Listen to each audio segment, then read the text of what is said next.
Notre enquête nous emmène cette semaine à Nîmes, une ville secouée depuis le 18 novembre dernier par un scandale de matchs de football présumés truqués, en l'occurrence des rencontres de Ligue 2 la saison dernière. Jean-Marc Conrad, le président du Nîmes Olympique, a été mis en examen, tout comme un autre actionnaire du club, Serge Kasparian, incarcéré, lui, dans le cadre d'une affaire de blanchiment d'argent. Ils sont poursuivis pour corruption active ou passive dans le cadre de manifestations sportives pouvant donner lieu à des paris sportifs. Depuis, le président Conrad a démissionné et le plus grand flou règne autour de cette affaire. Qui est vraiment Jean-Marc Conrad? Quel est son degré d'implication et celui de Serge Kasparian dans ces accusations? Quelles conséquences peuvent avoir ces soupçons sur l'avenir du club nîmois, actuel 15e de Ligue 2? Fabien Toiti et Guillaume Dufy ont mené l'enquête. La corruption, ou même le simple soupçons de corruption ou de trucage sont un poison mortel. C'est vrai que c'est pas bien, mais mortel, ça je ne me rends pas compte. À terme, ça devrait l'être, mais depuis 20 ans, ça n'a pas été, la preuve. Donc on voit bien que c'est un abus de mots. Je pense qu'il faut être vigilant et prudent quand on parle de matchs truqués, parce que soit on a des preuves, soit on a des présomptions. Et je pense qu'aujourd'hui, on est plus dans les présomptions. Il y a la colère parce qu'on a une image dégradée, puisque toute la presse a parlé Nîmes Olympique, c'est Nîmes. Et effectivement, je le vois, moi, ne serait-ce qu'au Sénat, j'ai vu mes collègues, mais qu'est-ce qui se passe? Bon, je crois que tout le monde s'est interrogé. Je crois pas à un cataclysme et une catastrophe, j'y crois pas. Mardi 18 novembre. Vaste coup de filet dans le football français.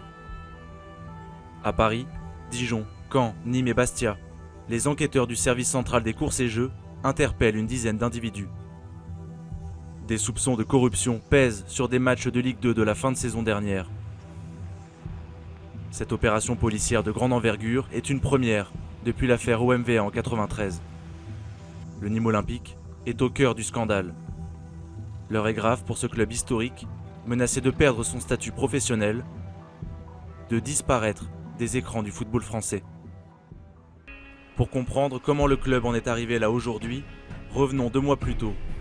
Octobre dernier, le début des problèmes pour le Nîmes Olympique. Serge Kasparian, l'un des 3 actionnaires du club, est mis en examen et incarcéré en région parisienne. Il est propriétaire du cercle de jeux cadet à Paris.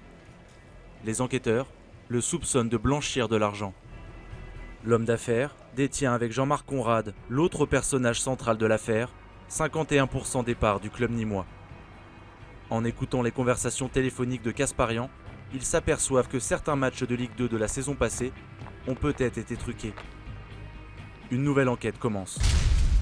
4 rencontres du Nîmes Olympique sont passées au crible. Dijon, Bastia, Caen et Créteil. La justice se penche particulièrement sur le match du 13 mai dernier entre Caen et Nîmes. Un résultat nul permettait aux Normands de valider leur montée en Ligue 1 et aux Nîmois d'assurer leur maintien une journée avant la fin du championnat. Quelques heures avant la rencontre, les présidents de ces 2 clubs échangent par téléphone.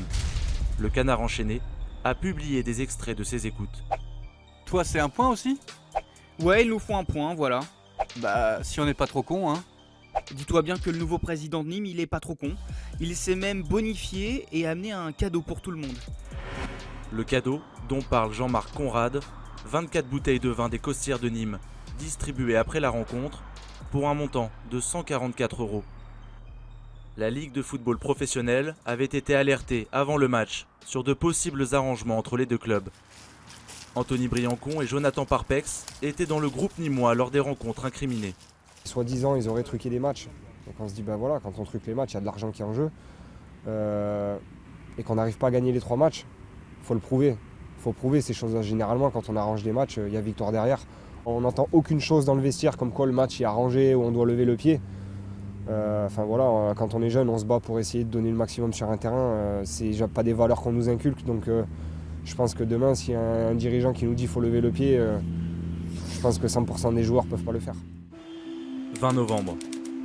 Plusieurs personnes sont placées en garde à vue et mises en examen pour corruption active et passive. Parmi elles, Serge Kasparian, Jean-Marc Conrad, le président nîmois, et son homologue canet, Jean-François Fortin. Kasparian reconnaîtra son implication dans cette affaire, mais niera toute tentative de corruption. Mon client, lui, n'a jamais reconnu avoir tenté d'arranger un match, avoir corrompu qui que ce soit. Un match, c'est 22 acteurs. Et si les 22 acteurs ne se sont pas mis d'accord entre eux, je ne vois pas comment on peut considérer qu'il y a eu arrangement. Jean-Marc Conrad, de son côté, gardera le silence devant les enquêteurs. Ce n'est pas la première fois qu'un des clubs qu'il dirige est impliqué dans une affaire de corruption. Entre 2008 et 2010, Conrad est le président d'Arles-Avignon, qui passera du national à la Ligue 1. Son directeur sportif, Fabrice Berton, sera condamné à 10 mois de prison avec sursis pour tentative de corruption. Selon plusieurs témoignages, Berton téléphonait avant les matchs à des joueurs des équipes adverses pour les convaincre de lever le pied. En contrepartie, Berton leur promettait un contrat à Arles-Avignon la saison suivante. Conrad est à l'époque entendu par la justice, mais ne sera pas inquiété. Cette fois, à Nîmes, son implication est avérée. Jean-Marc Conrad qui est avec nous. Bonsoir Jean-Marc. Bonsoir à vous, bonsoir. Beau parleur, capable même de convaincre Jean-Jacques Bourdin, journaliste vedette de RMC, de devenir parrain du Nîmes Olympique et de parler, sans crainte, de code d'honneur et des belles valeurs du sport qui lui sont visiblement chères, comme il l'expliquait en juin dernier, quelques semaines après son arrivée au club. On a parlé tous les deux, et d'ailleurs nous nous sommes retrouvés sur le même terrain, si je puis dire, le terrain des valeurs et du comportement. Plus que le triomphe, il y a le combat. Et ça sera d'ailleurs brodé sur les maillots des joueurs, parce que je crois que c'est très important, nous tenons à ces valeurs. La charte de qualité, le code d'honneur également, nous allons mettre en place. Voilà, parce que ça, il faudra inévitablement le faire, et que tout le monde le respecte. À l'arrivée des nouveaux actionnaires, notamment M. Conrad, j'ai été personnellement très rapidement sceptique parce que le personnage avait déjà sa réputation sur Arles-Avignon d'être un beau parleur. Et effectivement, il s'est avéré être un beau parleur et très rapidement, on a senti qu'il nous mentait sur certaines informations, qu'il cachait. Donc on ne l'a pas senti. Et hélas, l'avenir nous a donné raison. M. Conrad avait une image d'homme qui voulait faire beaucoup de choses. Bon, je l'ai reçu une fois ici dans mon bureau en me disant « je veux faire ceci, je veux refaire les loges, je voudrais refaire un genre de bar à tapas le soir après le match ». Enfin, beaucoup de choses, beaucoup d'idées qui ne se sont pas concrétisées. Donc, en leur disant quand même « attention, le stade appartient à la ville de Nîmes, on ne peut pas y faire n'importe quoi, n'importe comment », en l'avertissant un petit peu. Et puis, en 3 mois, bon, ça s'est dégradé pour en arriver là où nous en sommes aujourd'hui. Le 21 novembre, au lendemain de sa mise en examen, Jean-Marc Conrad démissionne. Lui et son avocat ont refusé de nous répondre. Quelques jours plus tard, le conseil d'administration du club nomme un nouveau président, un proche des actionnaires. Mon travail, c'est de faire tourner un club de foot et de ramener, recentrer les énergies sur le football. Qu'est-ce qui se passera au niveau des résultats et judiciaires et au niveau de la discipline? On verra bien, c'est dans quelques mois ou si dans peut-être 1 an ou 2, je ne sais pas.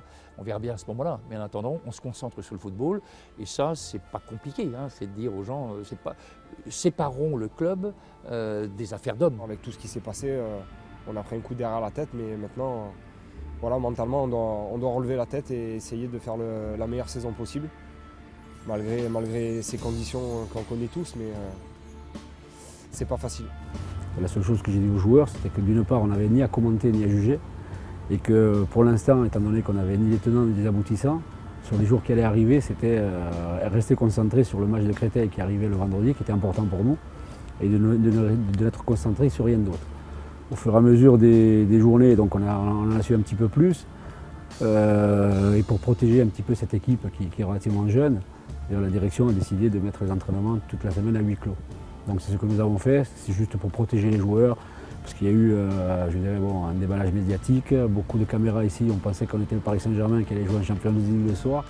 Aujourd'hui, Nîmes veut tourner la page et faire table rase du passé. Le fils de Serge Kasparian, 3e gardien du club, arrivé avec son père l'été dernier et qui vit des moments difficiles, a demandé à partir cet hiver pour un club étranger. 3 salariés administratifs ont été remerciés, dont Stéphane Duprat, le coordinateur sportif, un intime de Conrad, qu'il a connu à Arles-Avignon. Désormais, le seul maître à bord à Nîmes est Rani Assaf. Cet informaticien de 40 ans est un homme de l'ombre qui fuit les médias. Il travaille depuis 15 ans chez Iliad, la maison mère de Free. On lui doit notamment l'invention de la Freebox. Assaf détient pour le moment 48% du club. Monsieur Assaf a en vue, alors ça se discute au niveau des actionnaires, mais a en vue de reprendre bien entendu les parts de monsieur, des deux autres actionnaires et pour devenir l'actionnaire unique du club, quoi, propriétaire, actionnaire unique du club. Oui, il a ça en ligne, ça c'est sûr. Je ne le connaissais pas, je n'ai jamais vu monsieur Assaf, donc il est assez discret, c'est un homme un peu secret.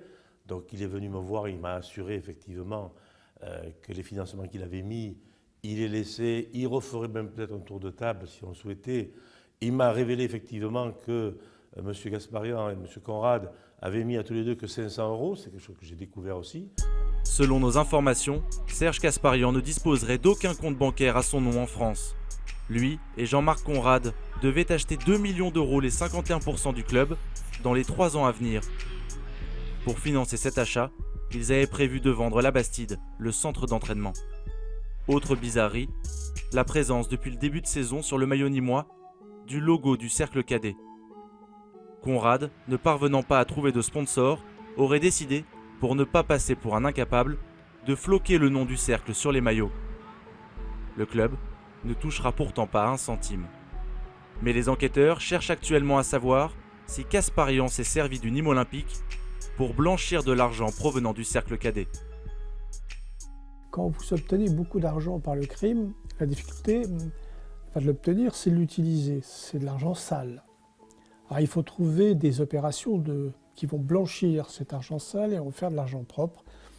Et bien, je crains que le football ne puisse être devenu lui aussi une de ces belles machines à laver qui vont permettre au milieu d'utiliser proprement de l'argent obtenu salement. Cette gestion malhonnête, parfois proche de l'amateurisme, a provoqué la colère des élus gardois qui se sont mobilisés pour le Nîmes Olympique. Le 8 décembre, 3 semaines après le scandale, ils sont reçus à leur demande à Paris par le président de la Ligue, Frédéric Thirier. L'affaire prend une tournure politique. Je crois qu'on est tous là pour dire sauvons Nîmes Olympique. On a dit que ce club était un petit peu fait partie du patrimoine nîmois au même titre que la romanité. Mais on a dit qu'effectivement, il fallait sauver les jeunes, le club. Le centre de formation pour les jeunes a surtout joué aussi sur ce fait-là. Il y avait un consensus à la fois politique de l'ensemble des collectivités territoriales qui sont venues apporter un langage de soutien à l'âme de ce club historique du football français. La Ligue va nommer un instructeur début janvier. François Jaspard, un ancien patron du 36 quai des Orfèvres, qui rendra ses conclusions fin mars. Le club risque gros, de la perte de points jusqu'à la rétrogradation. Le statut professionnel du club et son centre de formation sont menacés. À un certain degré, ça nous inquiète un peu, mais bon, c'est l'avenir, on verra bien. Pour l'instant, on est dans l'attente, on ne sait pas trop.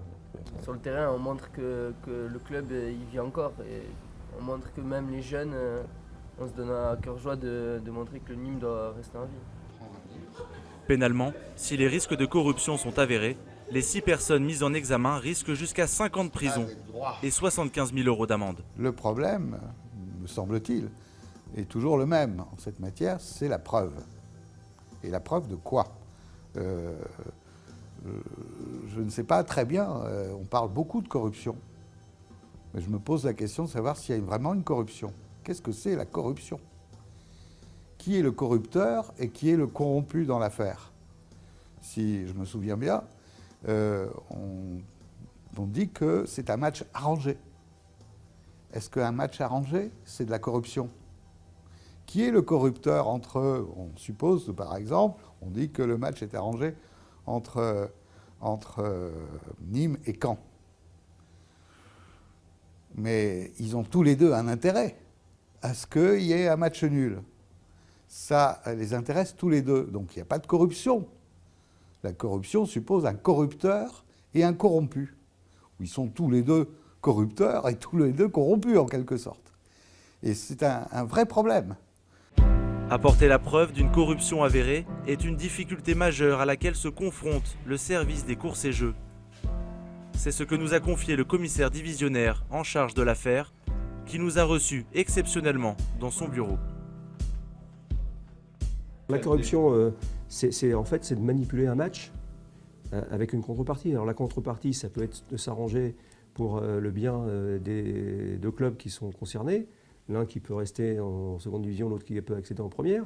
Donc ça veut dire que quelque part, il y a une contrepartie financière pour l'un et pour l'autre, parce que les droits télé ne sont pas les mêmes. Les entreprises qui vont financer ou qui vont sponsoriser ne seront pas à la même hauteur de l'engagement financier qui seront le leur si le club change de division, et ainsi de suite. Ça peut être aussi vis-à-vis de certaines personnes des promesses de contrat, ça peut être des promesses de marché, ça peut être des promesses d'arrangement futurs si les deux équipes seront dans la même division l'année suivante pour renvoyer l'ascenseur. Voilà, il y a plein de possibilités. Ce n'est pas que de la monnaie sonnante et trébuchante. L'avenir du club va se décider dans les prochains mois. Les instances du football français vont devoir prendre leurs responsabilités dans cette affaire ultra sensible. Franchement, je crois que l'ensemble du football se porte bien. Il y a toujours quelques difficultés dans certains clubs, ça peut arriver. Mais enfin, cette affaire me semble un petit peu quand même gonflée par rapport à ce qui me semble se passer sur le terrain. Donc on verra, il faut laisser parler la justice. Lors des derniers jours de notre enquête, nous avons découvert que Serge Kasparian aurait incité certains de ses proches à parier de l'argent sur le match nul entre Caen et Nîmes, puis de leur demander de ne pas miser trop pour ne pas éveiller les soupçons des enquêteurs. C'est une information exclusive que nous vous révélons, une information qui pourrait sérieusement compliquer la défense des principaux acteurs de cette affaire et noircir un peu plus l'avenir du Nîmes Olympique. Guillaume Dufy nous a rejoint. Merci d'être avec nous, Guillaume. Où en est cette enquête aujourd'hui? L'enquête est loin d'être terminée. Selon les enquêteurs et les avocats qui suivent cette affaire, elle n'est qu'au tiers. Donc il faut s'attendre dans les prochains jours, dans les prochaines semaines, à voir d'autres personnes entendues. On peut imaginer, par exemple, aussi que des joueurs seront touchés par cette affaire. Alors on a exclusivement parlé dans cette enquête du club de Nîmes. Qu'en est-il du club de Caen? Alors le club de Caen, sportivement, souffre. C'est la débandade, défaite sur défaite. On peut aussi dire un mot de Jean-François Fortin, personnage emblématique du football français qui gérait son club comme un bon vieux père de famille. Il n'a plus droit d'exercer, il a été mis en examen, il souffre énormément et songerait même à s'éloigner totalement du monde du foot. Quelle est aujourd'hui la prise de position, en tout cas l'attitude de la Ligue de football professionnel par rapport à cette enquête? Alors après la sortie médiatique théâtrale de Frédéric Thiriez, on n'a plus du tout de nouvelles de la Ligue. On a croisé Frédéric Thiriez il y a quelques jours à l'Assemblée Générale de la Fédé. Il a fui nos caméras, il a fui nos questions. Je pense que les instances sont particulièrement gênées par cette enquête et par cette affaire qui salit le football français. Certains personnages, on leur demande aussi de se taire. Oui, c'est comme le délégué du match Caen-Nîmes qui a accordé une interview à l'équipe et depuis il s'est fait taper sur les doigts. Maintenant c'est motus et bouche cousue. Alors on a vu Jean-Marc Conrad, Serge Kasparian, on en a beaucoup parlé dans cette enquête. Comment tout simplement de tels personnages peuvent débarquer et nuire finalement au football? On a voulu poser la question aux instances, à la Fédé et la Ligue, mais encore une fois ils ont refusé. Il faut aussi comprendre que les propriétaires de certains clubs en ont marre du foot, veulent absolument vendre et peinent à trouver des acquéreurs. Donc ils se tournent parfois vers des personnages un peu étranges. C'est le cas à Nîmes, mais c'est le cas aussi au Havre, où M. Louvel tente de vendre à M. Mayol, qui met un temps fou à trouver les fonds. Voilà, le monde du foot est très compliqué, souffre économiquement. Donc les propriétaires ouvrent la porte un peu à n'importe qui. Est-ce que Nîmes, aujourd'hui, est un cas isolé ? En France, peut-être. En revanche, en Europe et dans le monde, la corruption touche de plein fouet le football. Interpol s'y intéresse de très près, la communauté européenne également. Les polices de tous les pays s'unissent pour tenter d'éradiquer ce fléau. Merci beaucoup, Guillaume Dufy.